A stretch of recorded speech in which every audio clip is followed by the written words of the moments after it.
দে মায় আমায় তবিল দাড়ি, আমি নিমক হারাম নই শঙ্করী। দে মায় আমায় তবিল দাড়ি, পদরত্ন ভাণ্ডার সবাই লুটে মা, ইহাই আমি সইতে নারী।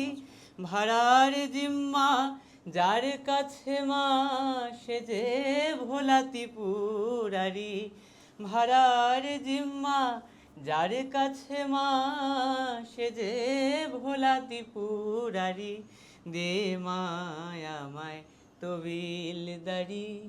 ভক্তিমার্গে সবসময় যে মন্ত্র বা তন্ত্র এগুলোর প্রয়োজন হয় না।